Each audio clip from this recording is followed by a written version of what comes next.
Patrick Coste, bonjour. Vous avez travaillé longtemps dans l'éducation nationale et vous sortez un livre, L'éducation face à l'impossible. Ancien CPE, enseignant, chef d'établissement, vous avez désormais 65 ans et vous travaillez un peu dans la culture et vous donnez encore des cours à l'Université populaire de philosophie de Toulouse. Oui, bonjour aux auditeurs et spectateurs, puisqu'il y a de l'image. Oui, donc je suis effectivement quelqu'un qui vient du terrain et je suis quand même attaché à le rappeler par rapport au projet qui est le mien, parce que je suis maintenant à la retraite et je suis dans une sorte de réflexion après coup. Cette expérience de terrain, c'est un peu, pour prendre une formule, la chouette de Minerve qui passe le soir après que le jour se soit couché. Je suis un petit peu dans ce rapport d'activité, mais qui me donne l'occasion du temps de la pensée. Alors, je suis effectivement du terrain, et ce qui permet évidemment d'avoir une réflexion ras du sol, qui part de l'expérience, c'est vrai. Dans une formule aussi, je dis quelquefois que je suis un peu un 4x4, un tout-terrain de l'éducation nationale. En fait, j'ai fait 6 métiers au total dans l'éducation nationale, mais au demeurant, mon travail et le livre n'est pas du tout un récit descriptif, biographique, subjectif par rapport à l'éducation nationale. C'est vraiment un travail d'analyse, et un travail d'analyse conceptuelle. Pour présenter le livre, le but d'aujourd'hui est pas simplement de répondre à des questions à propos de ce livre, mais la méthode consiste à faire des analyses de situation. Et donc les questions, la manière dont j'y répondrai, ce sera sous l'angle d'analyse de situation. C'est une méthode qui est quelque peu inspirée, j'ai été prof de philo, du travail de Foucault. C'est-à-dire que chacune des situations se prête, c'est une situation rencontrée empiriquement, mais qui est travaillée par une analyse sous la forme d'une archéologie. C'est-à-dire qu'il s'agit d'induire des explications, des compréhensions à partir de la situation. Et donc c'est une série, et c'est pas des concepts englobants, d'analyse de situation. C'est comme si je traversais en quelque sorte un grand appartement qui était visité, avec il y a dans le livre autour de 25 analyses de situation, donc de pouvoir, de formation de pouvoir, et il s'agit de passer de l'une à l'autre, et le lecteur se fait une idée holistique, c'est-à-dire un peu globale, du fonctionnement, non pas par des concepts globaux, mais par des phénomènes de connexion, de compréhension d'une situation à une autre, qui fait qu'en bout de course, on peut dégager une sorte de vision critique par rapport à l'éducation nationale. J'indique aussi que c'est une analyse conceptuelle des situations, mais la finalité de ce livre est une finalité critique. Et au-delà de la critique, d'ouverture d'une perspective sur le diagnostic, de telle manière à plus loin faire un certain nombre de suggestions alternatives. Autrement dit, l'objectif n'a pas été de pousser dans l'hermétisme théorique du philosophe, mais il y a une volonté de faire passer un certain nombre de messages qui comportent une dimension politique. Le but d'un travail comme ça, de réflexion, c'est d'essayer de faire bouger les lignes par rapport à au fonctionnement dont on sait qu'il y a un certain nombre de problèmes. On va aborder dans cet épisode les 4 grands piliers donnés par votre éditeur. Mais on va pas vous les spoiler maintenant, on va les aborder un par un, avant de terminer par quelques constats et quelques idées que vous proposez.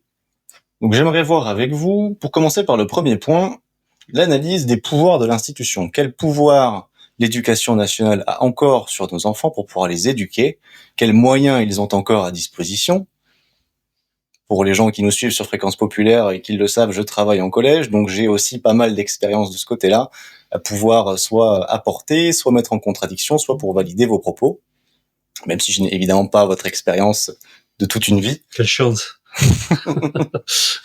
Mais j'aimerais qu'on commence peut-être déjà, non pas par les enseignants, mais par la structure même du collège, la vie scolaire et l'administration. Est-ce que vous avez un peu travaillé ces questions-là? Est-ce que vous savez dans quel état sont l'administration, la direction et la vie scolaire? Avant de répondre, on va dire du tac au tac, je voudrais faire quelques détours par rapport à la question du pouvoir, pour que l'on sache de quelle typologie de formation de pouvoir j'ai développé. Je fais ce détour parce que le pouvoir, on a une façon un petit peu de l'aborder de manière contre-transférentielle, réactive, en diabolisant ce qu'il peut apporter d'obstacles et de résistance par rapport à des émancipations ou des expressions de liberté. C'est pas cette forme d'opposition qui m'intéresse dans la présentation du pouvoir.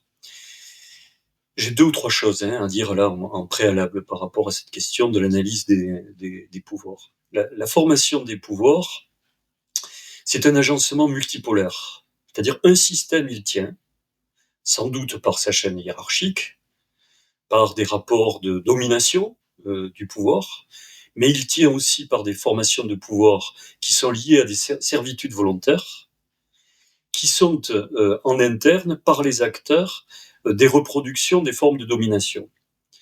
Et la série des formations de pouvoir est telle qu'on peut la trouver du côté de la hiérarchie, on peut la trouver du côté des enseignants et des acteurs, on peut la trouver dans des salles des professeurs, on peut la trouver du côté des élèves, dans des rapports de pouvoir qu'ils peuvent avoir les uns par rapport aux autres, qui sont aussi induits par des effets des systèmes, et peut-être qu'on aura l'occasion d'en parler.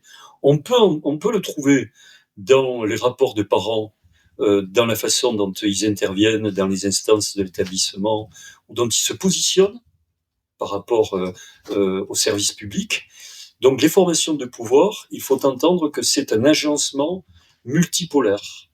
Et il s'agit de passer des uns aux autres, je vous l'ai dit, par une sorte d'effet de connexion entre les uns et les autres, pour essayer de comprendre comment ça tient.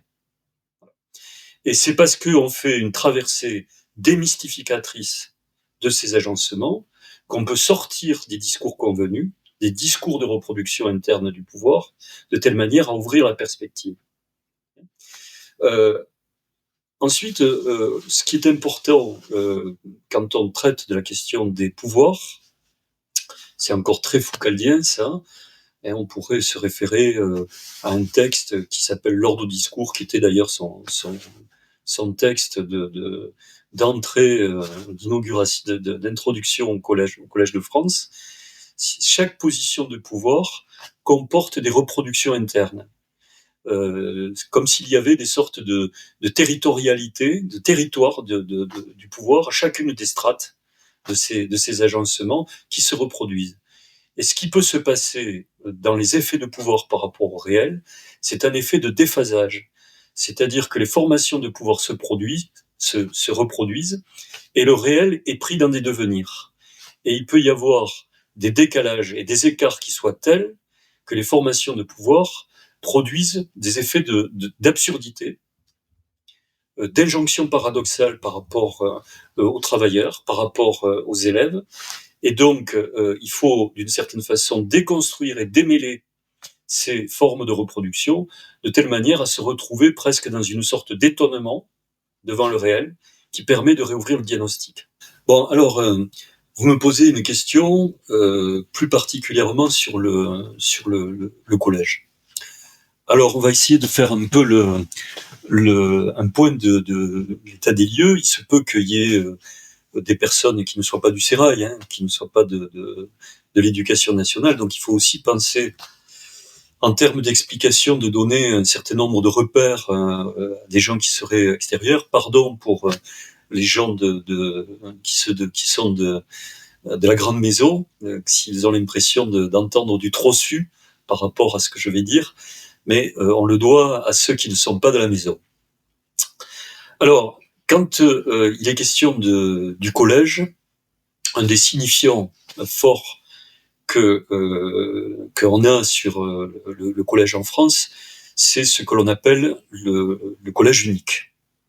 Alors, on va faire un petit peu le point de là où en est le collège unique, un petit historique, les objectifs majeurs du collège unique, pourquoi il a été créé, et puis ensuite, là encore un bon foucadien, pas faire de la théorie, mais essayer de regarder par les analyses comment ça fonctionne et comment ça dysfonctionne.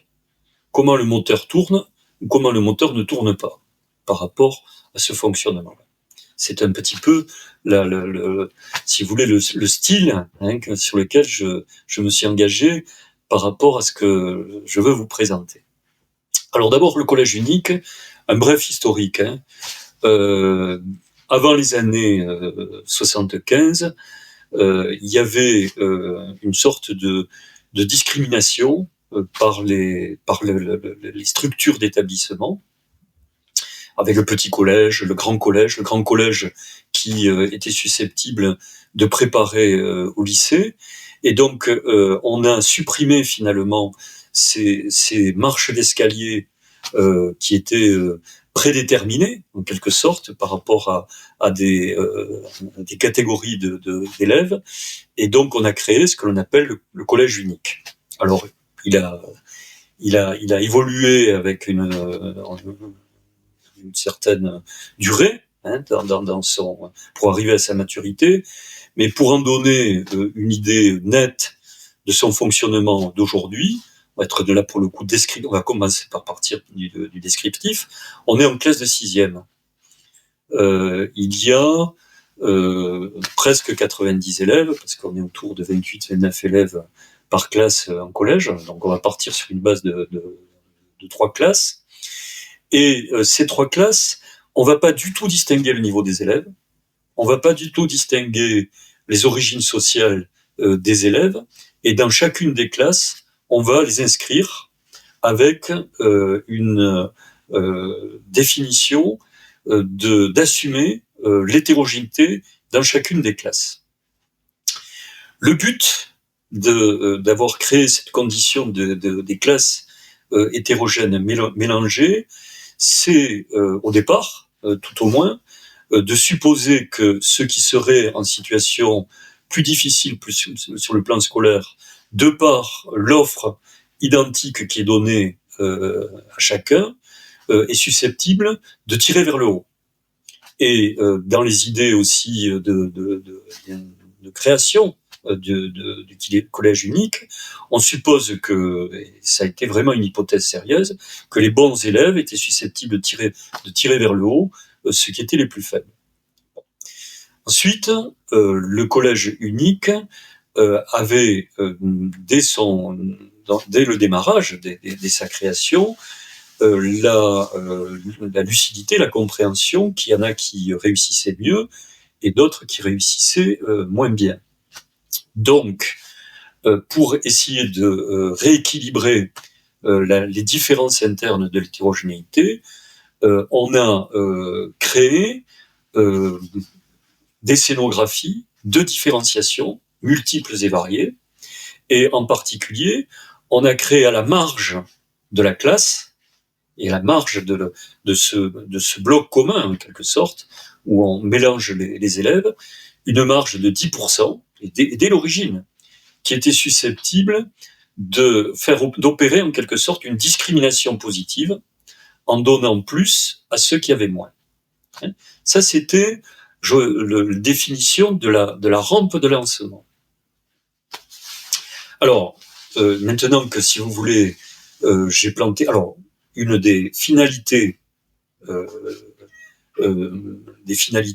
essentielles du collège unique, c'était de donner une égalité de chance à tous. Et donc, un des horizons du collège unique, c'est l'égalité.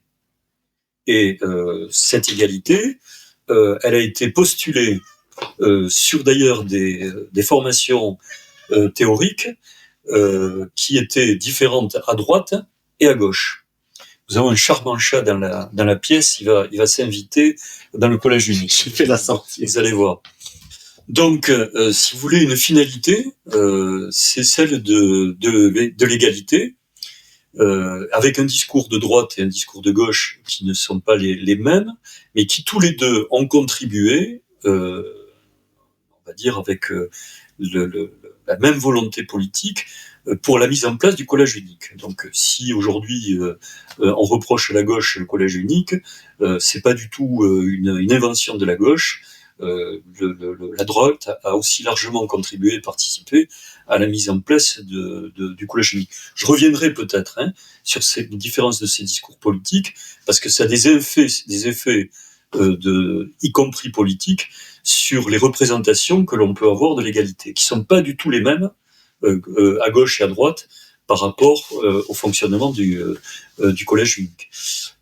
Autre dimension évidemment du collège unique, c'est que l'offre donnée à tous de la même culture, c'est Condorcet. C'est-à-dire que la République est susceptible d'évoluer de par des citoyens responsables et qui raisonneraient, parce qu'on les émancipe par la culture et par l'école. Donc il y a ce projet républicain à travers le collège unique. Ça, ce que je viens de présenter, c'est la base, c'est la définition de départ.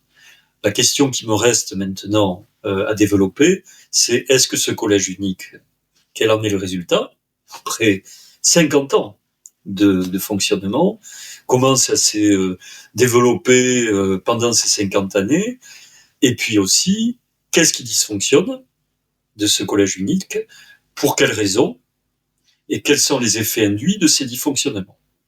Donc ça, c'est la question d'analyse et de problématisation donc de la situation décrite que je viens de présenter. Ce que j'aimerais bien faire avec vous, c'est prendre un petit peu point par point.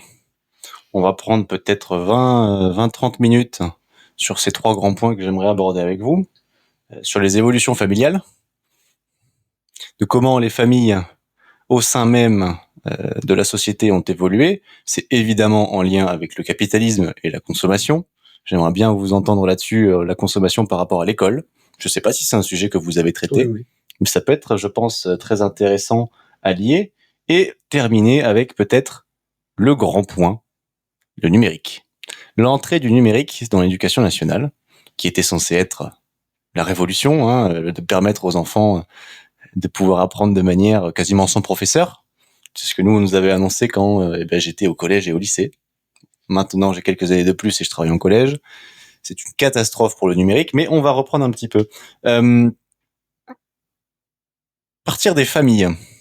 Est-ce que pour vous, il y a une évolution du suivi familial des enfants?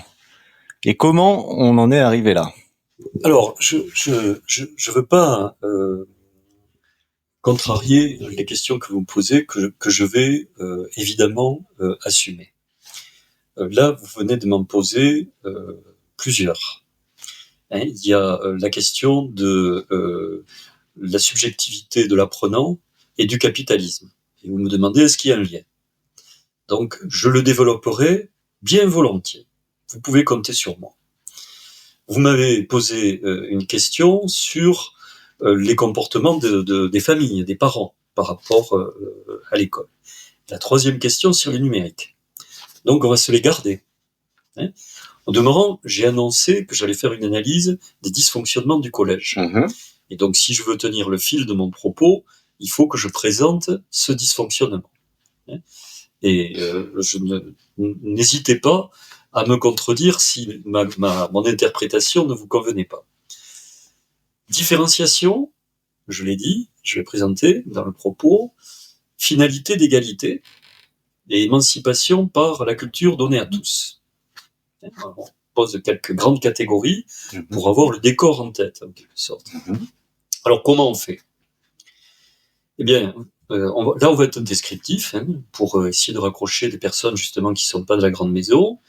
Donc, vous avez un élève qui est beaucoup plus faible.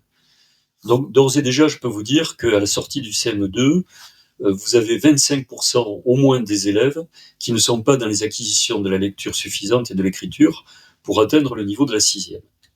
Et je vais un peu vite là, dans mon propos, mais ces 25 à 30%, on les retrouve en fin de 3e. Figurez-vous qu'on les retrouve entre 16 et 25 ans. Donc c'est pour vous dire à quel point le destin de l'échec, il est sur des lignes dures d'une génération à une autre. Mais enfin, quoi qu'il en soit, c'est la finalité de l'école et du collège d'essayer de les mettre au niveau, et donc on leur offre ce que l'on appelle de la différenciation. Et il faut rentrer là-dedans pour comprendre si ça fonctionne ou si ça ne fonctionne pas, puisque c'est la façon dont on peut traiter l'hétérogénéité. Alors je pense que du point de vue politique, ça va vous intéresser, parce que je vais peut-être faire un passage par le choc des savoirs, qui est dans l'actualité, et donc pour les personnes qui s'intéressent à la politique récente, ça va peut-être affûter leur curiosité. Alors sur la différenciation, il faut être très simple, très simple. Ça ne fonctionne pas, hein. C'est-à-dire que le collège unique, 23e sur les résultats PISA, en sciences et en mathématiques sur les grands écarts qu'il peut y avoir entre les élèves. On est dans les pays de l'OCDE, l'avant-dernier, on a juste le Chili, sur 50, hein, l'avant-dernier, sur 50 dans les matières scientifiques en termes des écarts que l'on crée.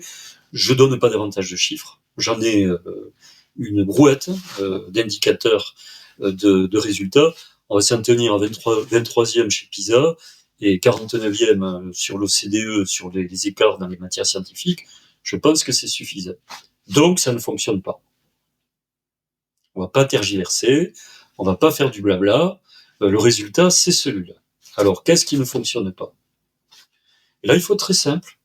On parle de fonctionnement, comme si on rentrait dans un moteur et on regarde comment deux organes du moteur sont articulés entre eux, et si ça grippe ou si ça grippe pas. Vous voyez, du fonctionnel. Il y a une explication simple, hein. Le programme unique évolue d'année en année, et la proportion de différenciation par rapport à cette évolution du programme d'année en année ne fait pas le poids. Ou, pour le dire d'une autre façon, les 10% de moyens supplémentaires pour organiser la différenciation à la marge, dont j'ai parlé tout à l'heure, n'est pas une proportion suffisante pour équilibrer les rapports d'hétérogénéité qu'il peut y avoir dans les niveaux entre les élèves. Pire que ça, à partir du moment où l'échec s'aggrave, s'alourdit, en quelque sorte, on peut se retrouver dans des situations où on a affaire à des comportements de régression dans l'apprentissage, c'est-à-dire comme si, en quelque sorte, on marchait à l'envers, on tournait mal dans le rapport à l'école.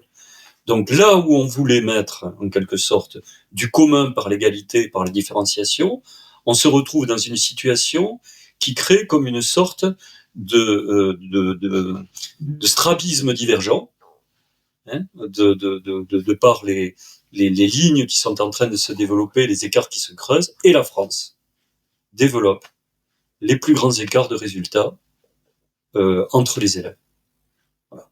Alors, je pense que ça peut être intéressant de se demander, de rebondir sur les effets, parce que je crois que vous vouliez me parler aussi de la laïcité tout à l'heure.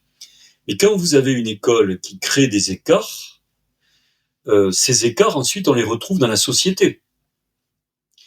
Donc, si vous avez créé des gens, vous avez formé des générations de personnes à qui on a promis l'égalité, à qui on a promis la promotion par l'école, et qui sont plombés par des situations d'échec, ils développent ce que l'on appelle du ressentiment.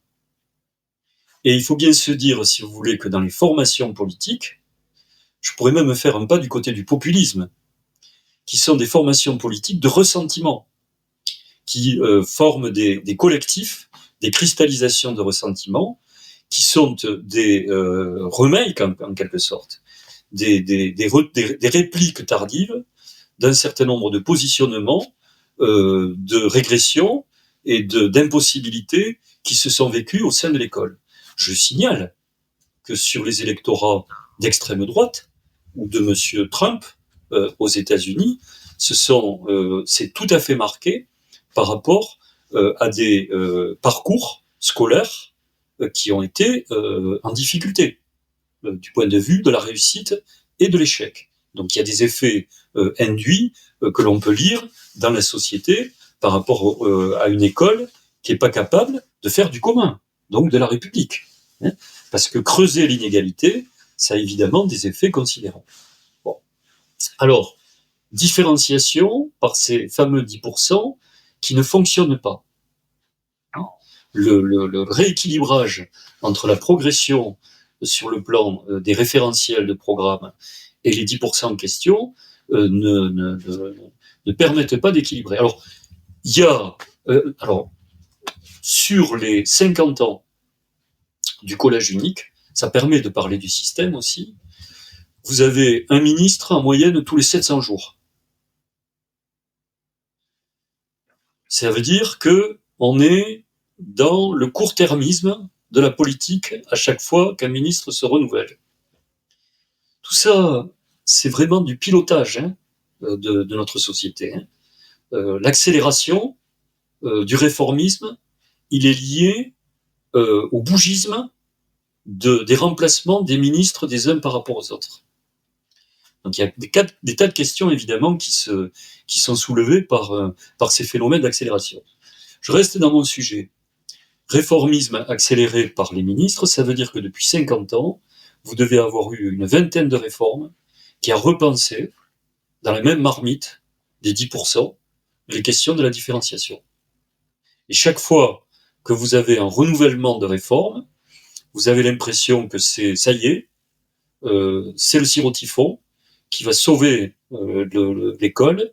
Et malheureusement, si vous voulez, comme on a des formes de reproduction de pouvoir, comme je l'ai indiqué, comme c'est des discours qui refont des discours avec la même grammaire, en quelque sorte, on ne sort pas du problème du traitement de cette différenciation. Et ça fait 50 ans que ça dure. Donc je vous indique le dysfonctionnement. Il m'appartiendra, si vous me laissez le temps, puisque je pose des problèmes de fonctionnement, d'essayer de vous donner, de vous indiquer des suggestions d'alternatives par rapport à ce dysfonctionnement. Ce qui me permettra, par rapport à votre question, de revenir à celle que vous m'avez posée, qui est celle de l'évolution de la subjectivité de l'élève en lien avec le capitalisme. Est-ce que vous me permettez de partir sur cette piste-là maintenant? J'ai une question après historique, mais allons-y. Alors, là, je préviens les auditeurs, quand on sort des discours convenus, quand on sort du sens commun, quand on sort des réactions où on diabolise finalement un pouvoir que l'on a ciblé, quand on sort de ces formes de pensée, il y a un effort de pensée à faire. Il y a donc un travail conceptuel qui est nécessaire pour prendre un pas de recul par rapport à ces manières de comprendre. Et donc, j'annonce que ce que je vais dire est un détour qui va faire appel à un certain nombre de concepts et qui donc, en termes de l'écoute qu'on peut avoir par rapport à ce que je vais expliquer, a un coût. Hein. Donc, si vous voulez simplement vous divertir à plat ventre sur le tapis, il faut éteindre. Si vous voulez maintenant comprendre avec un certain nombre de concepts, il va falloir m'écouter attentivement. La question posée, c'est la subjectivité de l'apprenant en lien avec le capitalisme. Grosse question. On est presque là dans une formulation des gros mots. Donc, essayons de nous y retrouver. D'abord, il faut comprendre, il faut partir de la logique du capitalisme. Oh, quelle grande distance y a-t-il entre un enfant, un élève et le capitalisme? Quel méli-mélo suis-je en train de faire? Petite anecdote historique. Je ne sais pas si vous regardez un petit peu des vidéos sur Internet, si vous avez vu récemment le portrait de Jean-Pierre Chevènement sur Blast, il me semble, où on suit Chevènement dans toute son histoire, et il arrive au moment au ministère de l'Éducation nationale, et il dit puisque je ne peux pas changer la société pour qu'elle soit égalitaire, alors je ferai au moins de l'école le lieu de l'égalité pour préparer les élèves à entrer au mieux dans la société capitaliste. C'était il y a 25 ans, un peu plus. Oh, davantage, oui. Un peu plus, c'était la gauche plurielle. C'est un échec. On est dans les années 80, là, avec Chevènement. 92, je crois. La gauche plurielle, si je dis pas de bêtises. Alors, à vérifier. Mais, en fait, lui-même avait fait ce constat-là, que le capitalisme bouffait l'école. Il a essayé de le réguler, mais apparemment, on est sur un échec. Est-ce que cet échec qui continue, ou est-ce que c'est encore pire que ça, parce qu'il n'essaye même plus de faire de l'égalité, et que le capitalisme, au final, c'est obligatoire. Il gagne la partie. Voilà. Donc, on m'obligeait à faire une bifurcation par Chevènement pour retomber sur mes pieds sur l'analyse du capitalisme dans le rapport aux subjectivités. Mais je vais me prêter à l'exercice. D'abord, il faut reconnaître que Chevènement, il y a eu sur tout ce parcours du collège unique depuis le milieu des années 70, des bons ministres et d'autres qui ont été moins bons. Chevènement, il faut quand même lui reconnaître qu'il avait été plutôt un bon ministre. Et j'aurais envie de dire qu'il a été d'autant plus un bon ministre qu'il s'est pas perdu dans les méandres du pédagogisme. Dans ma mémoire, Chevènement est un fils d'instituteur avec un sens du républicanisme vissé au corps et donc des conceptions très philosophie des Lumières finalement autour de la République. Donc c'est lui qui a lancé le slogan, mais qui s'est appliqué ensuite avec des effets pervers des 80% des élèves au niveau du baccalauréat.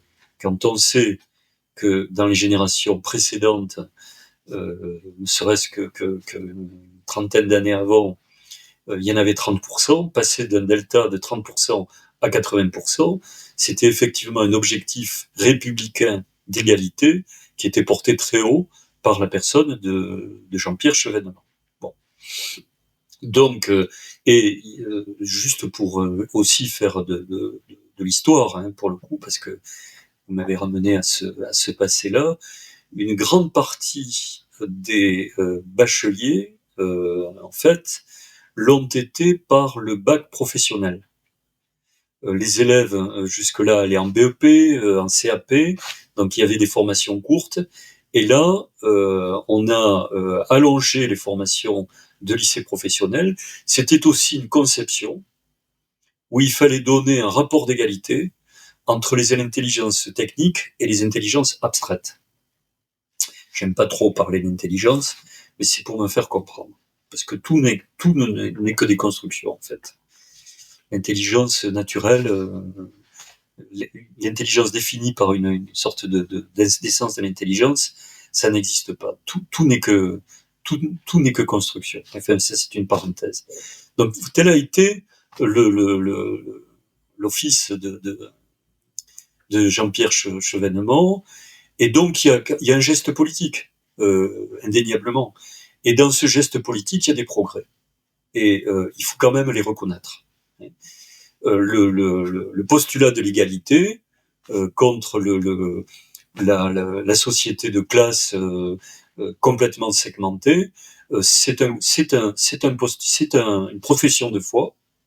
C'est une idée régulatrice de la société qui fait progresser.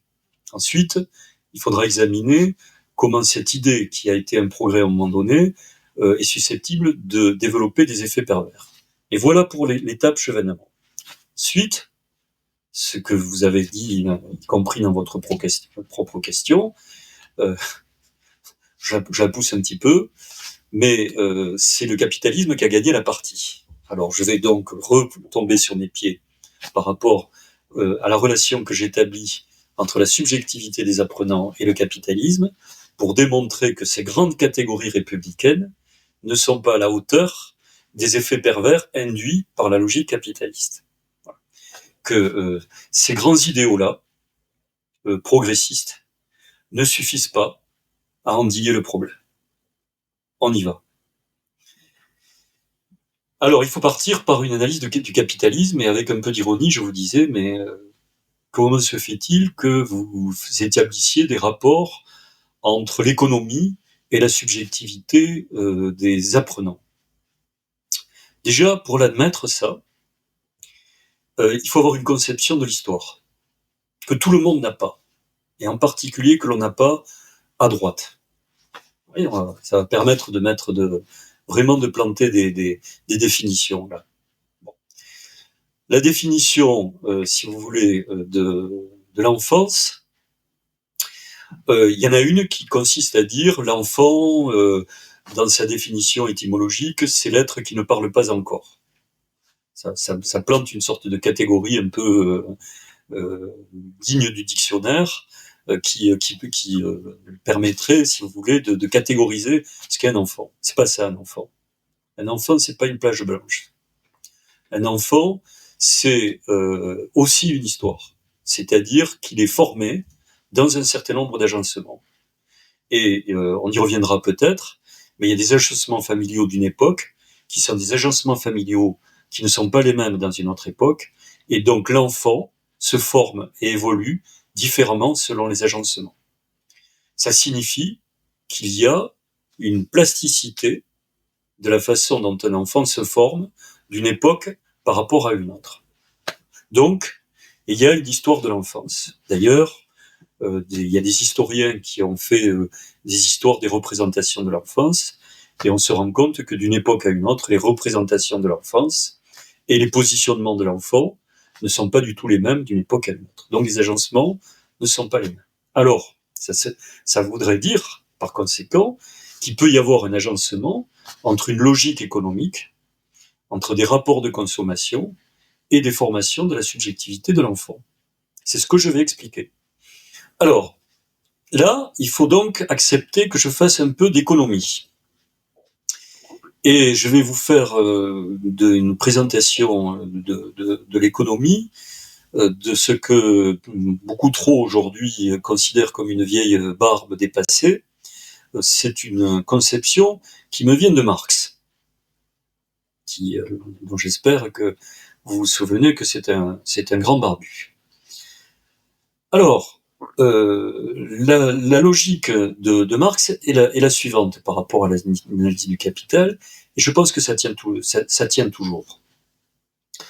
Sartre, dans une formule un petit peu qui est usée, qui est même presque moisie, disait que le marxisme est indépassable. Je ne dirais pas cela, parce que le marxisme, pour être compris, il doit être actualisé et métamorphosé. Et ça, c'est un autre sujet. Mais revenons au noyau dur de l'analyse du capital. Dans le capital, vous avez de l'argent. Tout le monde va comprendre. Hein, vous avez de l'argent. Vous investissez cet argent sur de la marchandise ou du travail. Pour quelle finalité? Pour plus d'argent. Autrement dit, la logique du capital, c'est A aime la marchandise intermédiaire, pour plus d'argent, A prime. Donc en raccourci, la logique du capital, c'est A prime. Ce A prime est une poussée du toujours plus. Et le toujours plus, dont on sait aujourd'hui le rapport qu'il y a entre ces logiques-là et la destruction du monde. Le capitalisme, dans sa logique du toujours plus, est destructif. La question est de savoir s'il n'est pas aussi destructif du côté des psychismes. On le sait du côté de l'environnement, mais est-ce qu'il ne serait pas du côté de l'apprenant, ce rapport destructif?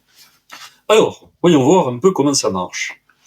Si vous avez A+, pardon, vous avez une logique du toujours plus, ce qui fait que les rapports de l'offre et de la demande suivent complètement cette dynamique hystérisée, employer un terme de la psychanalyse, c'est toujours aller plus loin, toujours plus, l'hystérie. Cette dynamique est celle qui est susceptible de prendre dans sa pince, dans le toujours plus de l'offre et de la demande, la subjectivité elle-même. C'est-à-dire qu'il y a, et je vais employer un gros mot, un nœud, une homologie, pour employer un mot savant, entre la logique du capital du A' et la formation de la subjectivité. J'ai indiqué qu'il y avait un agencement entre les formations historiques et le psychisme de l'enfant. Il y va, évidemment, dans ce rapport-là. Alors, qu'est-ce que c'est? À quoi ça pousse? Cette logique du toujours plus, qui pousse l'offre et la demande du côté du subchisme. Ça pousse à une sorte d'injonction, qui est celle du plus de jouir, d'aller toujours se chercher un maximum de satisfaction.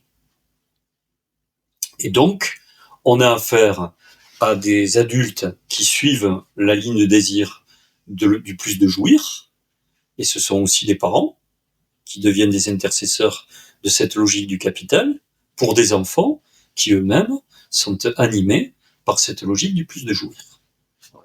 Voyons voir maintenant les effets induits sur le plan subjectif et psychique par rapport à la question de l'apprentissage.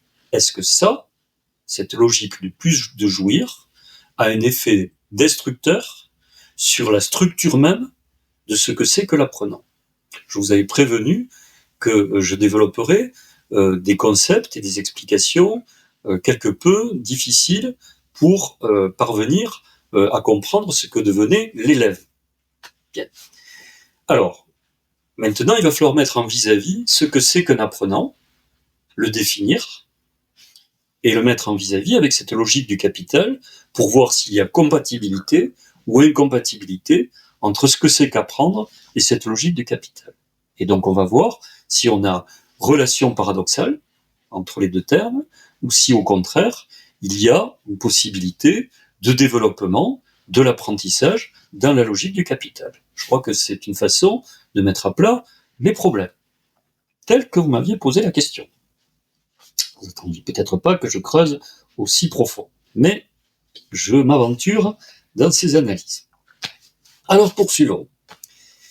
Ce qui fait que l'on apprenne, il y a, pour être schématique, il y a deux conditions a priori, deux conditions préalables. La première condition, c'est que il faut que celui qui apprenne aille vers quelque chose qui soit plus grand que lui, et qu'il ait le sentiment de s'élever à travers quelque chose qui est plus grand que lui.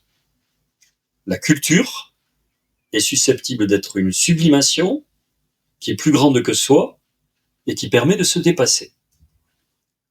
Pour apprendre a pour condition préalable la sublimation de la culture. Confère Freud pour ceux qui veulent s'intéresser à des réflexions qu'on peut par exemple trouver dans Malaise dans la civilisation. Bien. Donc, quelque chose de plus grand que soi du côté de la culture. Ensuite, il faut qu'il y ait, deuxième condition, qui est, je vais employer un vieux mot, c'est pas du tout parce que je fais une apologie de cette définition, de cette position, mais c'est une condition nécessaire. Il faut qu'il y ait un maître, c'est-à-dire une autorité, qui est aussi un rapport à l'autre qui est plus grand que soi. Celui qui fait autorité, il est dans une dissymétrie, quelque part, il est dans un rapport de plus grand que soi. Et donc l'un, le maître, est le véhicule, le médiateur, vers la culture qui est sublimée et qui est plus grande que soi. Ce sont deux conditions nécessaires de la structure même de l'apprentissage. Alors où est-ce que ça se prend à l'origine, ça? Ça va être très très simple. Très très simple. À l'origine à la naissance, on va faire un peu de phénoménologie comme ça de l'enfance. À la naissance, figurez-vous que cette dissymétrie entre le petit et le grand, elle est de nature. Vous avez noté qu'un nourrisson, il n'a pas les instincts, il n'a pas la raison, il est dans une absolue dépendance, et donc il y a un petit et un grand. Et donc il y a une pliure de la dissymétrie dans l'enfance par rapport à l'adulte. Et donc il faut évidemment qu'il y ait des chaînages de formes pouvoir et de langage et d'environnement qui font que, évidemment, cette dissymétrie se maintient dans le rapport d'apprentissage. Donc le terme à retenir là, sur l'enfance, petit, grand, le maître, la culture, le concept commun qui fait le fil rouge entre les trois termes, c'est la dissymétrie.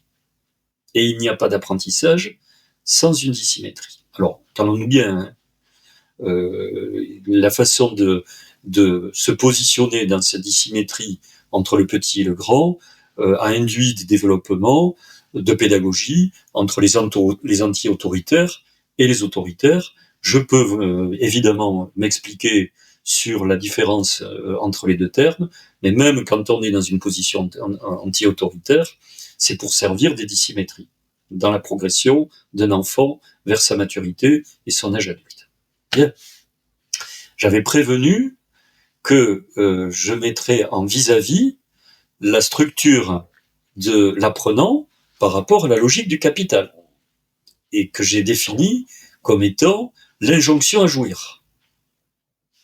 Qu'est-ce qui se passe dans l'injonction à jouir, dans le toujours plus, du A à prime? Il se passe la chose suivante. Je suis toujours en train de combler ma satisfaction par des objets en toc. Ou je suis en train de combler ma satisfaction à l'intérieur d'une machine, verrez-vous que vous m'avez parlé d'Internet tout à l'heure, qui me met dans un rapport quasi fusionnel de retour de la machine sur moi, qui va combler mes rapports émotionnels. Donc, par conséquent, dans la logique du plus jouir, je bouche mon désir par les satisfactions.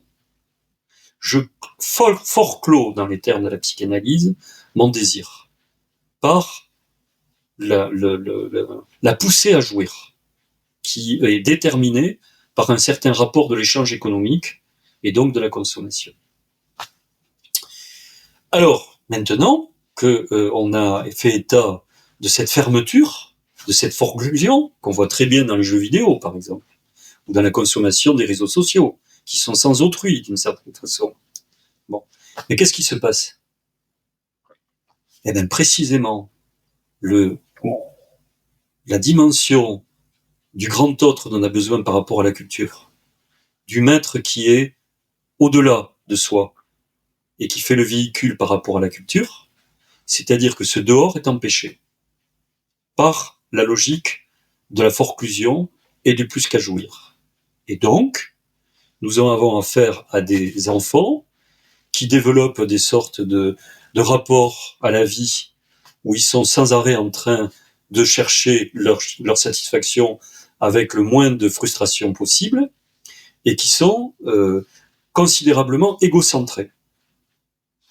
Et donc, la dimension de la culture, la dimension du rapport au maître, est court-circuitée, en quelque sorte, par ce mouvement, cette dynamique du plus à jouir.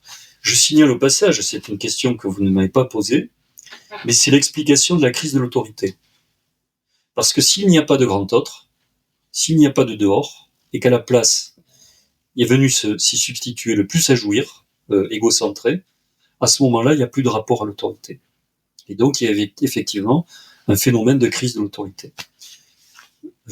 Compte tenu que je vais essayer de me sortir du problème que je viens de créer, les conditions du problème que je viens de formuler, où on a l'impression qu'on est dans une complète impasse par rapport à la situation de l'apprentissage, il va falloir que je relève le défi par une solution alternative par rapport au problème que je pose. Ça sera un des propos vers lequel on ira. Alors, je crois que je vous ai fait le lien, si vous voulez, à votre question, qui est celui du rapport de la subjectivité capitaliste et de l'apprentissage. Maintenant, vous m'avez posé une autre question, qui est celle d'Internet. Alors, on peut faire une pause, mais si vous voulez, je vous fais l'articulation entre capitalisme, apprentissage et Internet. Alors, faisons une articulation, faisons un rapport avec la question d'Internet. Toujours pareil, il faut revenir à la situation. Et oui, je vous ai parlé tout à l'heure du collège unique, on a présenté la situation, on en a vu le dysfonctionnement. Présenté la question de l'apprentissage, on a vu la structure du plus à jouir, on en voit le paradoxe. On essaye maintenant d'aller sur Internet, on présente la situation, on essaye d'en voir le dysfonctionnement. Et donc, il faut commencer par planter le décor. Patiemment. Alors, plantons le décor. Qu'est-ce qui se passe avec Internet? Alors là, d'abord, il y a des chiffres. Il y a les chiffres qui sont le temps passé devant les écrans. C'est une donnée de départ. On sait qu'entre 2 ans et 3 ans et demi, j'espère que je déforme pas trop les chiffres, mais on est à peu près à 50 minutes de consommation d'écran, tout confondu, hein, télé, téléphone, etc. Hein. Et ensuite, si vous voulez, après 3 ans, on passe à 2 heures. Je fais des grands sauts, mais quand on est au niveau de l'adolescence, on est à peu près entre 6 et 7 heures de consommation d'écran par jour. Alors là, il faut rentrer dans le décor. Il faut rentrer dans la situation. En ce qui concerne cette consommation d'Internet, il y a un phénomène d'abord de capture de l'émotion par l'écran. Et cette capture de l'émotion par l'écran, c'est quasiment comme une sorte d'aimantation de la dimension de l'émotion. Et donc on est très loin dans cette capture de l'émotion par l'écran de ce que j'appelais le grand autre nécessaire dans la sublimation par la culture ou le rapport à l'autorité. Ce qui fait la caractéristique aussi de cette, et même dans les réseaux sociaux, ça éventuellement je m'en expliquerai, de cette capture par l'écran dans Internet, c'est que la machine est sans autrui. La machine est sans autrui, c'est-à-dire qu'elle vous renvoie de façon, dans une sorte de réaction sensorimotrice entre votre demande et ce que vous retourne la machine, si vous voulez, ce que vous lui demandez. Et donc, tout ce qui fait la relation à autrui, c'est-à-dire qu'il comporte toujours, c'est du Lacan dans le texte, une part d'impossible. Il s'agit de trouver les formations imaginaires qui permettent d'aborder un certain rapport à l'autre qui comporte toujours une part d'impossible. Vous voyez que dans la machine qui est sans autrui, il y a quelque chose de la relation à l'autre qui est perdu. D'abord, les phénomènes de temps passé. Le temps que vous passez là-dessus, c'est pas le temps de l'école. Le temps que vous passez là-dessus, il est dans une relation concurrentielle avec le temps de l'apprentissage et le temps de l'école. Le temps que vous passez là-dessus, vous avez derrière des grandes multinationales qui s'appellent par exemple Monsieur Musk, ça vous parle j'espère, qui sont pas tellement des responsables en termes d'apprentissage. C'est-à-dire que les stimuli qu'ils envoient dans ces machines, ce sont des stimuli qui flattent les instincts les plus bas en termes de relations à autrui, de satisfaction, etc. Ce ne sont pas des éducateurs qui sont derrière et qui se comportent de façon responsable. J'indique que ce temps passé, très souvent, une fois que la porte de la chambre elle est fermée, qu'est-ce qui se passe derrière la porte de la chambre? Les parents qui sont responsables des enfants ne le savent pas. Et donc on est dans une zone d'irresponsabilité, de consommation, qui est agitée et animée par des grands patrons de multinationales, dont j'espère que je n'ai pas besoin de faire le portrait ici. Bien. Ensuite, autre dimension de l'Internet. On va être complètement sur les versants toxiques de l'affaire. C'est la question de la polyactivité. La polyactivité, on le sait, les études ont été faites, vous avez le cerveau qui est susceptible de surfer entre plusieurs pistes. Et dans cette façon qu'il a de surfer, il n'est absolument pas de l'attention profonde. Il y a un phénomène qui se passe dans les classes aujourd'hui, qui est très très grave, qui est une destruction de l'attention. La destruction de l'attention a une raison dans la polyactivité, par les captures d'écran qui viennent focaliser l'émotion des jeunes dans la consommation d'écran. Je continue sur les versants toxiques. Réseaux sociaux. On est dans des types de rapports qui sont des rapports question-réponse, réponse-question, de l'intersubjectivité. Donc inévitablement là, on n'est pas dans le temps de la pensée. On n'est pas dans le temps de la culture. L'intersubjectivité à gros goulot, de cette façon-là, ne fait que reconduire perpétuellement des clichés, des stéréotypes.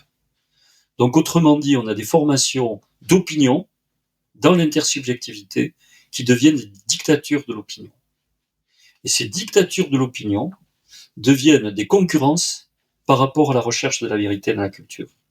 C'est la raison pour laquelle les fake news deviennent dominantes, y compris vis-à-vis de la philosophie des Lumières, y compris vis-à-vis de la culture scientifique, parce que c'est une dictature de l'opinion qui est formée dans ces réseaux d'intersubjectivité sur lesquels on est dans des phénomènes de quasi-addiction. Bon. Donc, je pourrais aller plus loin, hein, dans la toxicité du phénomène, mais je pense que j'en ai assez fait pour cette émission. Hein. Alors, au demeurant, je vais vous donner l'impression que je me contredis. Je ne suis pas un technophobe, mais je suis un technophile. Ça veut dire que je pense que la technique est un facteur de progrès de l'humanité. Alors, je vais m'amuser un peu pour vous donner, de toute façon, quand une technique arrive sur le terrain, on peut piétiner en se disant appliquons une discipline, des interdits et une morale.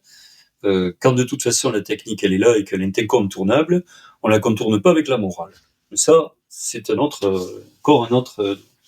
Et pour vous donner une incidence, il y a un grand philosophe hein, qui permet de comprendre ces enjeux de la technique, c'est Gilbert Simondon, voilà, et qui montre que en fait la technique, elle aussi, ce sont une quantité de processus d'appropriation dans des strates historiques, ce qu'il appelle la transindividuation, enfin peu importe. Et si vous voulez, pour vous donner juste une image, hein, on est dans l'époque médiévale. Et on invente l'étrier. Monsieur Coste, pourquoi vous me parlez de l'étrier là ? L'étrier, c'est une technique qui permet de se tenir sur le cheval. Bon. On est loin d'Internet, hein. Ça vous a pas échappé. Bon. Or, l'étrier, ça permet de se tenir mieux sur la selle. Et donc, de soutenir la lance. À partir du moment où on a l'étrier et la lance, une armée de fantassins en face ne tient pas la route. Donc, autrement dit, l'art de la guerre et tous les rapports de puissance entre territoires sont liés à cette simple technique d'une invention qui est celle de l'étrier. C'est pour vous dire à quel point les rapports à l'histoire et les rapports à la vie sont susceptibles d'être modifiés par une technique. Internet est là, et voire davantage, autre mémoire externalisée, mémoire experte, qui est celle de l'intelligence artificielle, qui arrive à 100 à l'heure dans la société. Et donc la question est de savoir, voyons voir, donc j'ai dit toute la toxicité que pouvait avoir Internet. J'espère que vous faites les liens entre le plus de jouir, le capitalisme, cette machine comme elle peut être utilisée par le capitalisme et les effets de destruction que vous pouvez avoir dans les zones d'irresponsabilité, si vous voulez, par rapport aux enfants et par rapport à la question de l'apprentissage. Tout ça sont des agencements logiques, les uns entre les autres. J'ai dit que j'étais technophile. Il va falloir que j'assume. J'ai peut-être une question. Alors. Je continue ou il y a une question intermédiaire ? Je la poserai après, c'est sûr. D'accord. Quand j'ai parlé du collège unique, j'ai parlé de la différenciation. Il faudrait que j'aille encore plus loin là, du côté de la différenciation. On va faire une petite digression, mais j'espère que les auditeurs vont pas perdre le fil. On est dans un groupe classe aujourd'hui. Un professeur devant une classe. Il fut une époque, on va commencer à se donner quelques images, Vous pouviez avoir 45 élèves. Le maître, la culture. Un silence à couper le couteau dans la classe. Période des hussards de la République. Vous en mettez 45 aujourd'hui, c'est carrément impossible. Vous en mettez 30, c'est-à-dire ce que fait le système français aujourd'hui, c'est impossible. On y reviendra sur cette question d'effectifs. Pourquoi ? Alors que 45 était possible à une époque. C'est en lien avec tout ce que je viens d'expliquer. C'est-à-dire que si les enfants sont dans des poussées, dans le pouce à jouir, et qu'ils sont égocentrés, le groupe est un collectif de singularité. Un collectif de singularité désassorties. Ce n'est pas du commun, ce sont des singularités. Et donc vous avez dans la classe, dans le groupe, un phénomène de désordre, pour employer un mot savant, d'entropie, que l'on appelle aussi de l'indiscipline. Quand on est sur un parcours d'élèves entre la 6e et la 3e, il a été analysé que vous perdiez quasiment une année de travail pour des motifs d'indiscipline, sur le temps qui consiste à corriger la discipline. Pourquoi ? C'est parce qu'il y a un effet de désordre par une culture qui n'arrive pas à faire du commun, parce que les poussées de singularité l'emportent sur le commun. Et ça produit du désordre. Lien entre la crise de l'autorité, le plus que jouir, le phénomène des singularités, et remarquez que dans les classes aujourd'hui, il y a une prolifération des exceptions et des cas. Tout élève est une exception et un cas. C'est plus un élève, c'est un cas. Et les parents, on va poser une question sur les parents aujourd'hui, qui sont des intercesseurs de ces logiques-là, bien entendu. Ils appartiennent à leur époque, leurs enfants est une exception. Et donc ils demandent à ce que l'institution et les éducateurs le traitent comme une exception, parce qu'ils sont exceptionnels. Tout ça est lié. Alors, on a affaire à une différenciation qui n'est pas simplement une hétérogénéité, c'est bien au-delà de ça. Ce sont des collectifs de singularité. C'est-à-dire que la différenciation, c'est une fragmentation, littéralement, des groupes. Et là, l'intelligence artificielle, elle permet quelque chose, en termes de différenciation. Elle permet quoi ? Eh bien, les capacités de calcul qu'il peut y avoir fait qu'elle est en mesure de rentrer dans justement les paliers de ces singularités, ce que j'appelle la pluralité des langues quotidiennes, et de faire l'intervalle par rapport au progrès possible.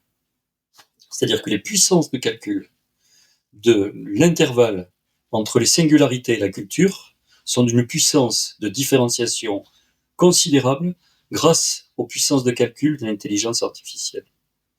Donc il y a effectivement là un outil de la différenciation par rapport à l'apprentissage que le facteur humain, dans sa finitude, dans ses limites, ne permet pas, compte tenu de ce que sont devenus cette multiplicité des formes de langage prises par ces élèves qui suivent leur propre ligne de désir.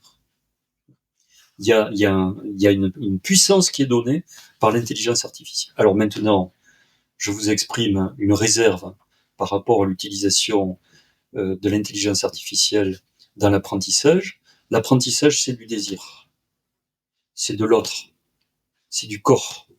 C'est de l'affect. Et j'ai dit, la machine est sans autrui. Elle est donc sans affect.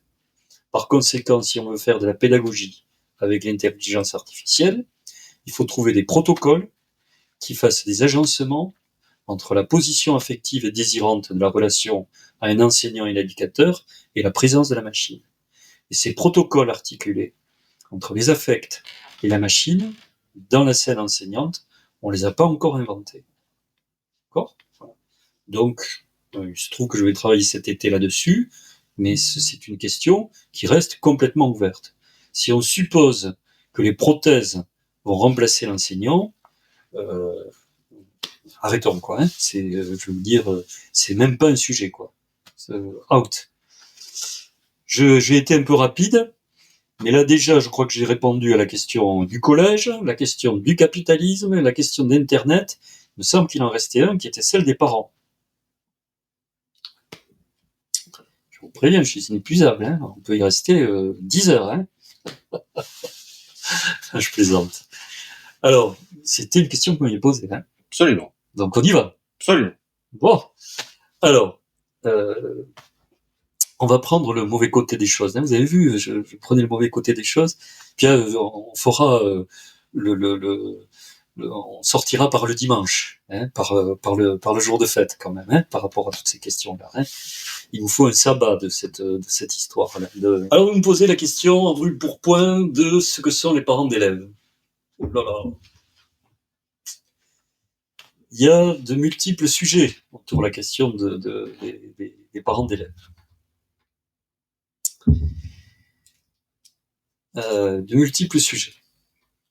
D'abord, je crois qu'il peut être utile que je parle de l'évolution de la famille, parce que ça permettra de situer le positionnement des parents qui lui aussi a une histoire. Je vous ai parlé de la plasticité tout à l'heure du psychisme de l'enfant par rapport à des agencements, mais le rôle des parents, la posture des parents a aussi une histoire. Alors on va essayer de la brosser très rapidement à grands traits, cette histoire. Ça, premièrement. Ensuite, on essayera de voir quelle est la position des parents par rapport à l'école, comment ils interviennent à l'école. Et troisièmement, comment l'importance qu'ils peuvent avoir au niveau des apprentissages dans ce lien avec l'école.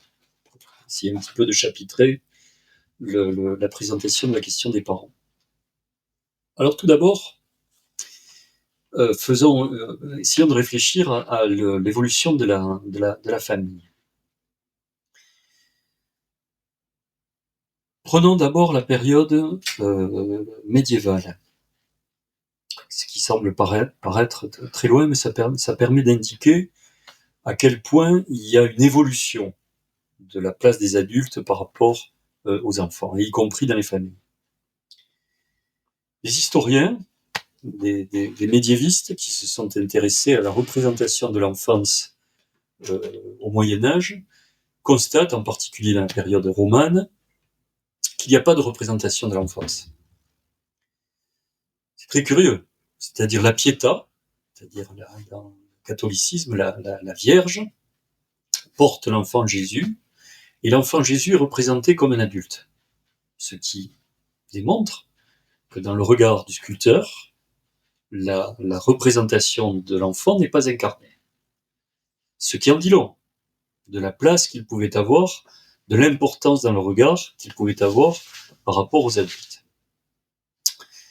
Faisons un grand saut, prenons la période moderne. La période moderne, on va dire, je vais la dater jusqu'à 68. Parce qu'après 68, il se passe quelque chose et il y a une bascule. Et on va être très prosaïque. On est à table. La table familiale. Et là, qu'est-ce qui se passe? J'ai connu ça, moi, enfant, parce que j'étais enfant avant 68. À ce moment-là, si on voulait répliquer une sorte de contestation à ses parents, ils avaient cette formule-là, on répond pas. Tu ne réponds pas à tes parents. Alors, ça permet un petit peu d'expliquer la place des parents, là, dans cette simple phrase et formulation. D'abord, ils étaient dans une position d'autorité qui fait que par rapport à eux, l'enfant était en position seconde. Et donc, ils avaient un attendu du comportement de l'enfant qu'ils corrigeaient. D'autre part, ils avaient, en tant que parents, un attendu par rapport au devenir de leur enfant. Pour le faire de façon aussi schématique, si vous étiez dans des milieux défavorisés, ils attendaient de leur enfant qu'il travaille bien à l'école pour qu'il puisse changer de catégorie sociale. Donc ça a fonctionné. L'ascenseur républicain. C'est l'ascenseur républicain et la promotion sociale, dans une certaine époque, à exister, ce qui n'est plus du tout vrai. L'ascenseur social est en panne. Je vous explique des choses qui nous arrivent là, qui se passent. On est dans le monde réel, hein. Bon. On passe au monde contemporain.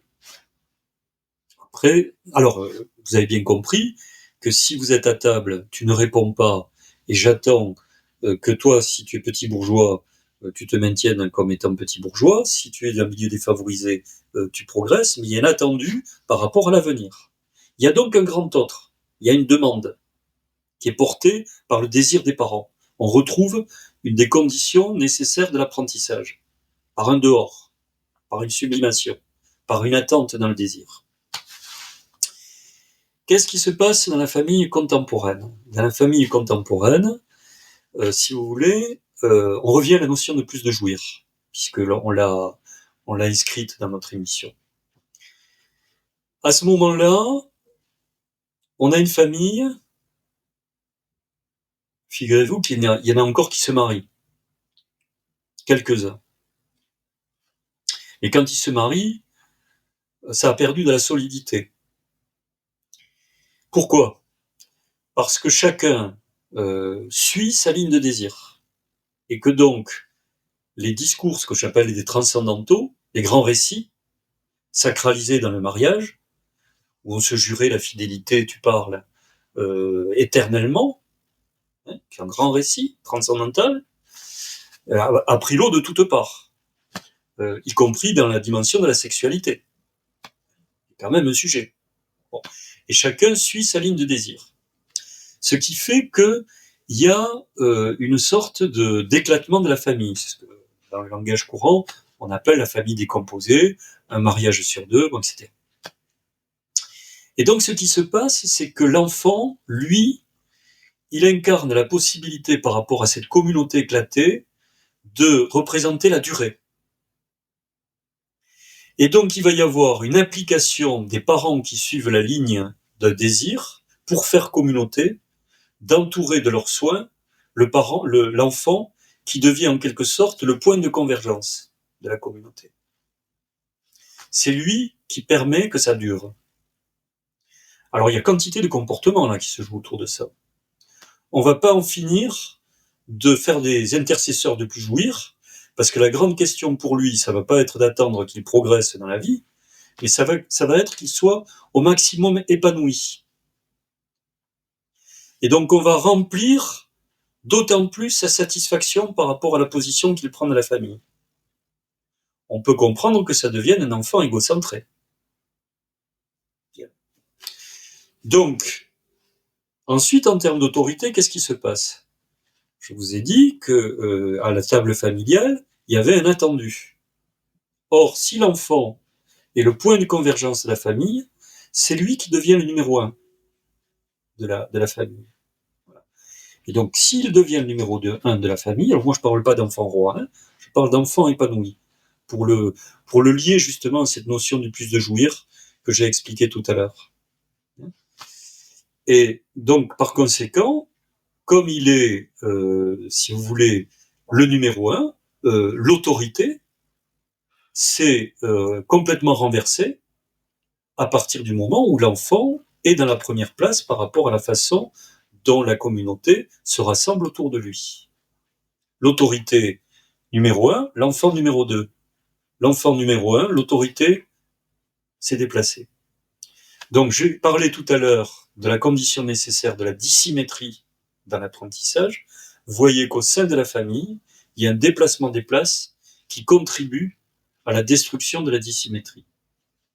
Dans mon livre, mais bon, c'est parce que j'utilise des concepts de la psychanalyse qui permet d'étayer cette réflexion-là, il y va de ce que l'on appelle la mort du père symbolique.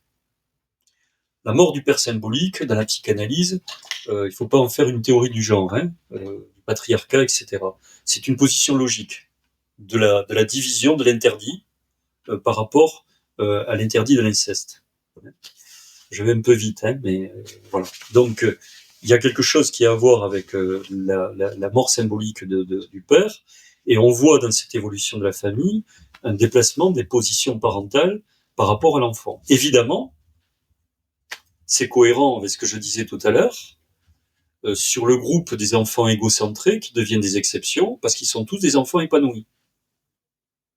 Et donc vous voyez là des figures de la formation du groupe qui sont largement transformées par le monde économique, sur lequel je me suis expliqué, mais corollairement par l'évolution de la famille. Alors, qu'est-ce qui se passe une fois que l'on a présenté cette évolution de la famille?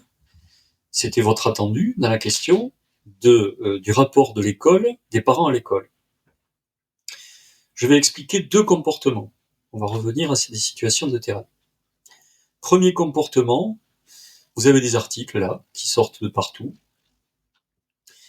qui sont très mal vécus par les enseignants, parce que ils sont abordés par des parents qui ont une relation avec l'école, de consommateurs de l'école. Leurs enfants sont une exception, donc par conséquent, il faut se mettre au service de cette exception, et ils demandent des comptes, qu'on leur rende des comptes.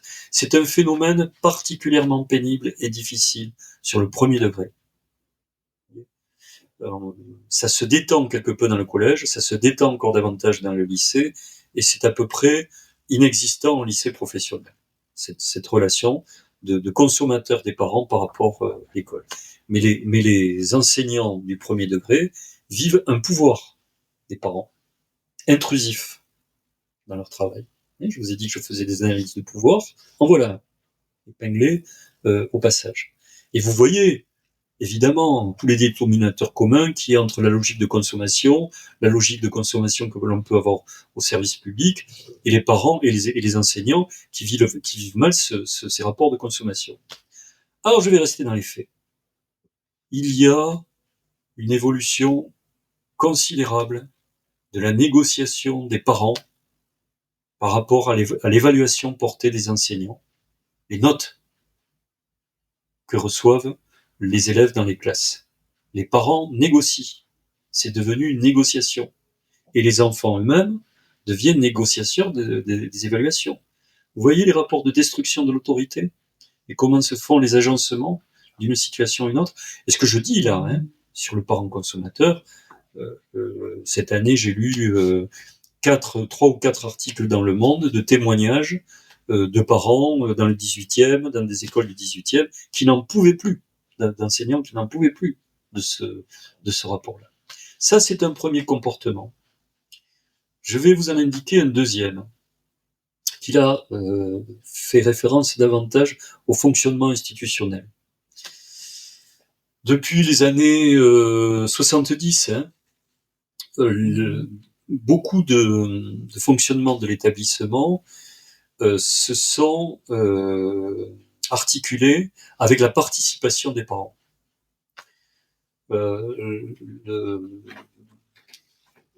À un moment donné, c'est devenu même un des fondements, on appelle ça la coéducation, et donc il y a un nombre considérable de textes qui donnent une place aux enseignants dans les différentes instances de l'établissement. Conseil de classe, conseil d'administration, ils doivent avoir un bureau dans l'établissement, des possibilités de faire des affichages, il y a des réunions de parents sur les résultats, etc., etc. Voilà. Je vous ai indiqué qu'il y avait des évolutions du côté de la négociation et de la consommation. Le deuxième comportement que je voudrais vous signaler, c'est que dans les mauvaises postures qu'il peut y avoir dans cette relation vis-à-vis de l'institution, c'est que vous avez des parents qui d'abord il y a une image de l'école qui est pas forcément très favorable, et qui se positionnent a priori dans des sortes de rapports de contre-pouvoir vis-à-vis de l'école. Donc là où on attendait une sorte de partenariat avec les parents, en fait, ils se définissent dans une position où ils sont susceptibles, dans un conseil de classe, de critiquer la méthode des enseignants. Et ça en public. Et ça, ce sont des arbitrages, ensuite, au niveau des établissements, qui sont très difficiles à mener, compte tenu de l'évolution qui est en train de se prendre. Ou alors vous êtes en conseil d'administration, et alors les grandes discussions vont être sur des rondes serviettes, qui vont prendre une importance, qui vont occuper le devant de la scène, parce que les parents veulent jouer un rôle dans ces situations-là. Et ça, ce sont des effets pervers de cette participation au sein de l'institution. Ensuite, comme tout à l'heure, je vous ai fait une version de technophilie avec l'intelligence artificielle. Des enfants, si les parents ne sont pas dans un désir d'école, il y a effectivement quelque chose qui manque. L'école, c'est du désir, c'est de la reconnaissance, ce sont des affects, ce sont des foyers essentiels par rapport à l'apprentissage, et évidemment que les parents ont un rôle à jouer. Mais ce que l'on trouve comme situation, c'est que si le rôle n'est pas bien joué, vous avez deux autorités qui sont en concurrence pour l'enfant.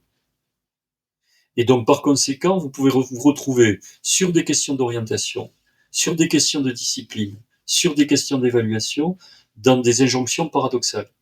Les parents disent quelque chose, l'école dit autre chose.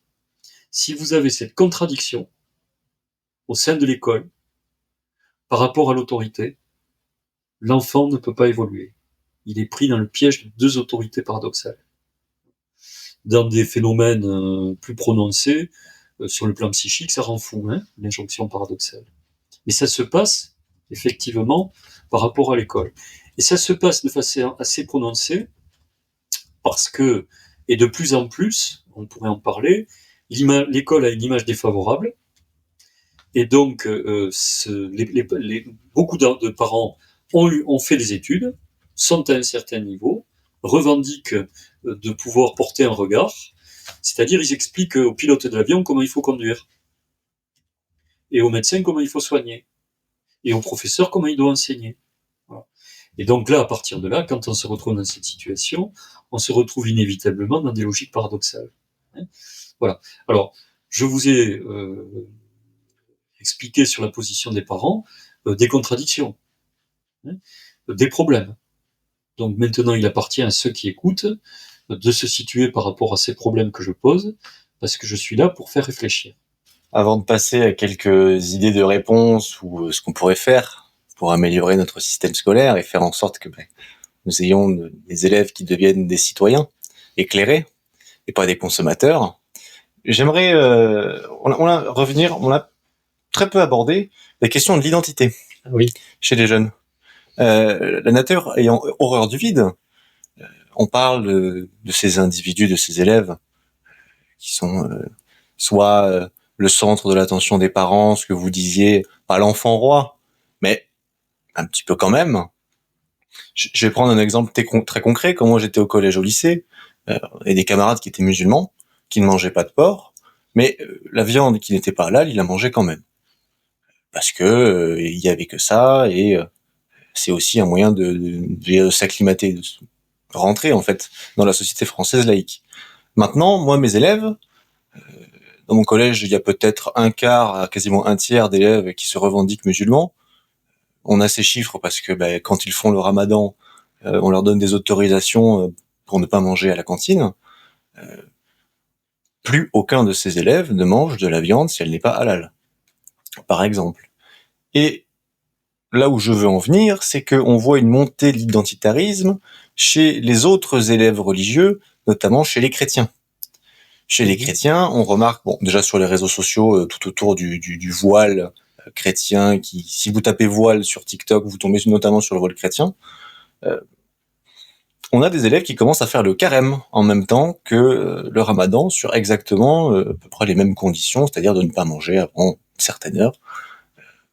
Elle est où la laïcité en fait quand chacun tire la couverture vers sa petite religion, sa petite identité, parce qu'il n'y a plus de commun dans l'école. C'est ce qu'on en parlait tout à l'heure. Donc, si les élèves se tournent un par un vers la culture et la religion de leurs parents, et pas à celle qu'on essaye de mettre à la nation, à des citoyens éclairés, et seulement des consommateurs intégrés dans une communauté, il n'y a pas de retour arrière possible, si? Cette question de l'identité est une question qui est qui est piégeante. C'est une question piégeante parce que le discours politique qui se tient autour de la question de l'identité aujourd'hui, qui fait le devant de la scène, noyote en quelque sorte la possibilité d'essayer de réfléchir et de penser posément à ces questions et de poser des problèmes. Donc c'est un peu délicat parce que pour l'aborder, il faudrait, comme en quelque sorte, effacer le tableau pour de telle manière aborder le sujet de façon saine. Il y a une pratique là d'un certain nombre d'émissions de radio ou politique dans une autre radio où je suis souvent invité et je croise énormément d'identitaires en quelque sorte dans les débats et je mesure au moment où je rentre dans ces discussions à quel point c'est un argument qui est prononcé est tout de suite repris dans une formation idéologique et partisane. Et donc par conséquent, on ne peut pas nuancer, faire état de contradictions internes qui sont liées à ce sujet. Alors je prends cette précaution-là au moment où vous me posez ce problème-là. Alors maintenant, en ce qui concerne cette question de l'identité, là aussi je crois qu'il faut faire un détour. Il y a de façon très nette une accentuation des phénomènes d'identité de communauté. D'ailleurs, vous avez parlé de cette sorte de vis-à-vis qu'il pouvait y avoir entre le voile chrétien là, et puis le voile islamique. Donc on voit bien, ça n'existait pas. Dans les établissements scolaires, à l'entrée, il y a de plus en plus de jeunes filles qui enlèvent leur voile au portail. J'ai connu la banlieue dure, difficile, dans les années, au milieu des années 90, il y en avait, mais pas du tout dans le nombre que l'on peut compter aujourd'hui. Je ne pense pas, comme certains le pensent, parce que j'ai une réflexion sur les chiffres, qui me vient d'un professeur du Collège de France, qui est spécialisé sur cette question-là, qu'il y a un rapport entre cette prolifération et la quantité des immigrés. Parce que quand on regarde en France le rapport d'entrée des immigrés par rapport aux autres pays, on est en dessous de la moyenne de l'entrée des immigrés par rapport à l'Allemagne, par rapport maintenant à l'Espagne, et je ne parle pas des pays scandinaves d'il y a quelques années. Donc il y a de toute façon une manipulation de la façon dont on fait les comptes sur les immigrés pour poser les problèmes de l'identité. Pourtant, malgré ce différentiel que je fais avec les chiffres, il y a des phénomènes de communauté qui sont en train de s'accentuer. Alors là, je crois quand même que, pour se l'expliquer, et je suis pas sûr que tout le monde me suivrait, mais il faut se rendre compte que sur la place qu'a pris l'Occident par rapport au Grand Sud, il y a, du point de vue historique, un certain nombre d'évolutions politiques, des représentations qui sont considérables. Ça veut dire que, dans l'état actuel des choses, le Grand Sud est dans une conception hostile à l'Occident. L'Afrique est en train, en ce moment, de mettre dehors les Français, et l'État français, que ce soit son armée, que ce soit ses représentants, etc. Et puis ils sont sur un discours qui est un discours de la suite des libérations nationales des colonies. Et donc il y a vraiment un renversement des représentations. Il faut quand même se dire que les immigrés qui rentrent dans le pays, ils appartiennent aussi à ce mouvement, ce déplacement des continents, des représentations politiques historiques. Donc il y a un phénomène d'hostilité à l'Occident qui vient finalement rentrer dans les frontières nationales. Ça, c'est un premier sujet. Deuxième sujet par rapport à ça, j'y ai fait allusion tout à l'heure, mais à partir du moment où vous avez une société qui discrimine, et donc dans l'école, en créant des grands écarts, il y a des formations d'inégalité, comment les communautés se sauvent? Elles se sauvent par des phénomènes d'identité. Je suis discriminé, je me reconstitue sur mon identité. Et si en plus, sur le plan de l'urbanité, c'est la période de Gaulle, des cités, on a rassemblé des poches entre-soi dans la façon dont le territoire est réparti, eh bien, vous avez un effet d'enchaînement entre les conditions historiques globales, les phénomènes de discrimination et les phénomènes de l'habitat. Et donc, il y a des cristallisations des communautés. Alors, qu'est-ce qui se passe à ce moment-là? Je vais rajouter une couche à la difficulté. Si on est dans une société qui se fragmente, dont les valeurs républicaines sont en train de devenir poreuses, parce qu'on est dans la logique du capital, qui pousse sur l'individualisation, sur les égaux, on rentre dans une société d'autant plus concurrentielle, d'autant plus dans les rivalités narcissiques entre les uns et les autres. Il y a un état polémique, il y a un état de l'argumentation qui est sans arrêt en train de faire le buzz dans les oppositions de camps, qui devient l'ambiance générale dans laquelle nous nous trouvons. C'est le monde qui est le nôtre, ça.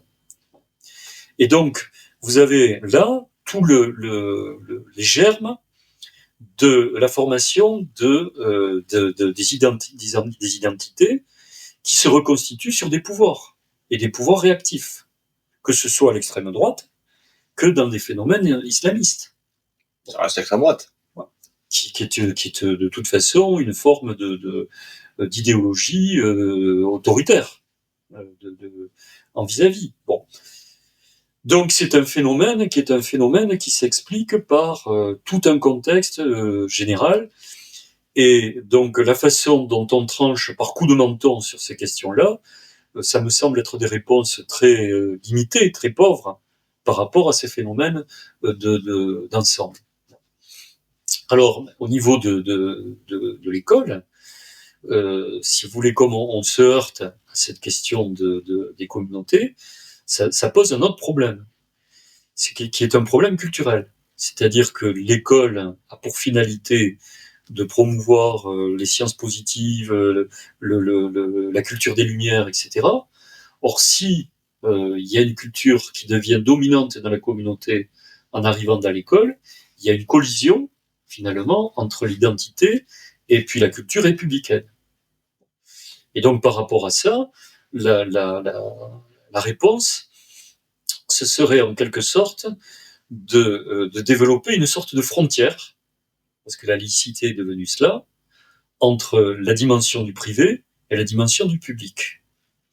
Et en faisant cette frontière-là, ça permettrait dans la sphère privée de pouvoir cultiver la liberté de conscience, et dans la sphère publique, d'être dans les formations républicaines. Alors maintenant, il faut essayer de regarder. Alors, donc, la première, les deux sujets, ce seraient les suivants. Est-ce que la laïcité, effectivement, est une limite qui permet de faire cette frontière-là? Est-ce qu'elle tient la route en termes de contenant républicain? Et on va essayer de s'en expliquer. Par son histoire, si, de la laïcité. Et puis ensuite, si ça ne tient pas, toujours pareil, quelles seraient les alternatives pour qu'une laïcité contienne, si elle est poreuse? Alors revenons un petit peu à l'histoire de la laïcité. Dans l'histoire de la laïcité, quand on reprend les textes de la Troisième République, où en fait on fait les lois sur la séparation de l'Église et de l'État, la République à ce moment-là, elle est quasi sacrée. il y a dans les écoles des prières à la République. Et le discours religieux, il est touche-touche par rapport à l'invention de la République. Donc il y a une sacralisation de la dimension de la République. Ça signifie que la laïcité, à ce moment-là, a des fondements sacrés qui viennent de l'ontothéologique, pour, si vous voulez, utiliser des grands mots, c'est-à-dire du religieux. Or, on va vers une société qui, en quelque sorte, laïcise la laïcité, c'est-à-dire la désacralise, parce que les récits transcendantaux ont perdu du terrain. Les grands idéaux républicains, un Français doit mourir, qui était une formule, si vous voulez, de la naissance de la République. Pour elle, un Français doit mourir. Les singularités du plus de jouir aujourd'hui, elle a un petit peu mal à s'articuler avec cette formule morale de pour elle, un Français doit mourir. C'est plus d'époque, ce phénomène-là. Donc à partir de là, on se retrouve dans une laïcité qui est vraiment une sorte de laïcité formelle, de séparation du public et du privé, qui a perdu sa dimension transcendantale. La question est de savoir, la petite musulmane qui rentre à l'école et qui enlève son foulard à l'entrée de l'école, est-ce que c'est viable, ça? Est-ce que c'est possible, cette séparation? Il faudrait qu'elle ait le cerveau droit et le cerveau gauche, du privé et du public. Or, si vous voulez, à partir du moment où on va dire que l'espace d'exister de qui que ce soit, il est au-dessus de la séparation du public et du privé, il y a quelque chose dans ce rapport formel qui est juste une frontière formelle entre le public et le privé qui, dans la tête de cette personne, ne tient pas. Elle ne tient que dans les signes extérieurs que l'on vient bien se donner. Et donc la laïcité devient en quelque sorte une sorte de logique de la remontrance, mais qui ne touche pas à l'intérieur de cet espace d'exister. Et donc il y a une porosité, inévitablement. Bon. Donc l'alternative, j'aurais envie de dire, elle est la suivante. Il n'y a pas de laïcité qui tienne sans qu'il y ait une justice sociale. J'ai expliqué que les communautés se formaient par ressentiment d'injustice des rapports. En plus, dans un contexte global, historique, qui ne vient qu'attiser cette réactivité. Donc il y a un phénomène de politique globale par rapport à ça. Et ce n'est qu'en réparant de la justice sociale que l'on peut avoir le sentiment qu'on partage avec l'autre, que l'on a des pairs, PAIR, dans la relation. Si on n'a pas des pairs dans la relation, on ne partage pas les mêmes valeurs, quoi qu'il en soit. Et si on s'est inscrit dans des valeurs qui sont différentes, elles restent différentes. Et donc il y a vraiment une fragilité de la valeur de la... Alors, évidemment, quand on se retrouve dans une situation comme ça de difficulté de la communauté, vous avez des grands Français qui lèvent des drapeaux. On les connaît. Et qui portent haut le discours de la laïcité. Et ils le portent d'autant plus haut que dans ses fondements, elle est fragile. Et donc, il y a des postures de la laïcité qui sont en train de se développer. Et donc, tous les politiques en sont de leur discours d'identité. Vous savez, sur un sujet qui vraiment fait partie des questions de l'école, c'est l'enseignement de l'histoire. Dans l'enseignement de l'histoire, sur les 3 élections présidentielles précédentes, plusieurs programmes de présidents de la République candidats se sont prononcés sur les programmes d'histoire, sur la question de l'identité.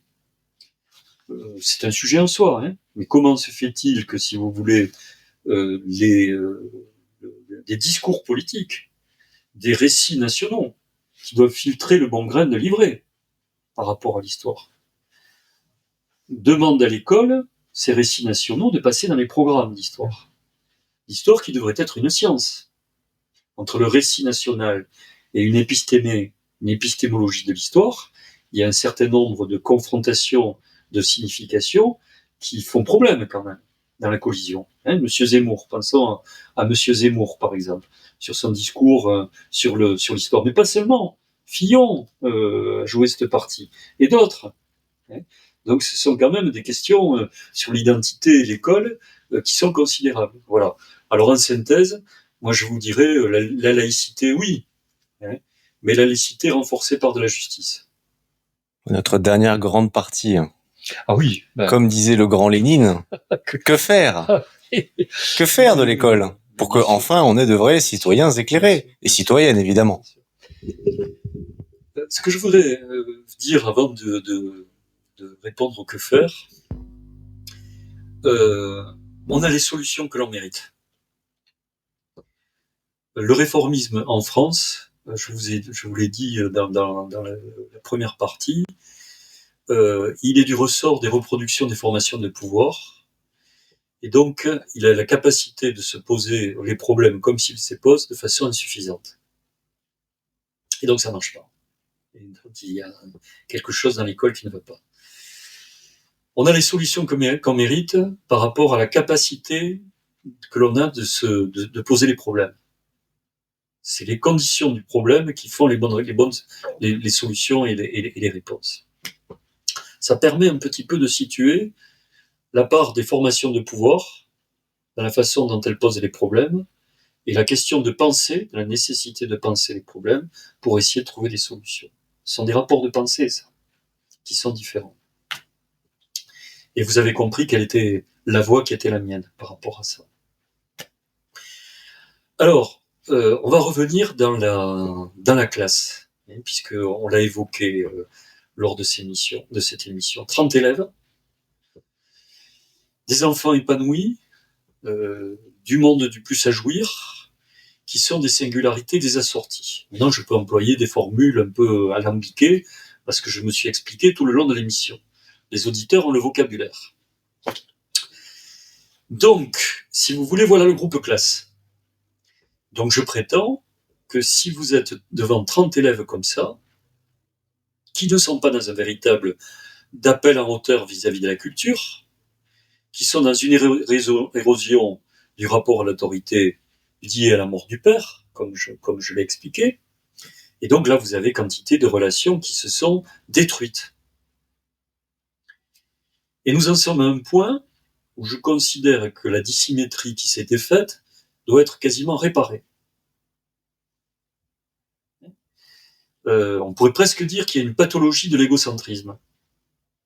Et que pour sortir de la pathologie de l'égocentrisme, il faut des réponses quasi thérapeutiques dans les agencements de systèmes pour y répondre. Alors ça veut dire quoi? Il y aurait beaucoup de choses à dire, hein. L'intervalle, une seule émission n'y suffira pas. Mais la première réponse, c'est que pour refaire de la dissymétrie, il faut réduire la taille des classes. Il faut réduire l'effectif. 30 élèves, impossible.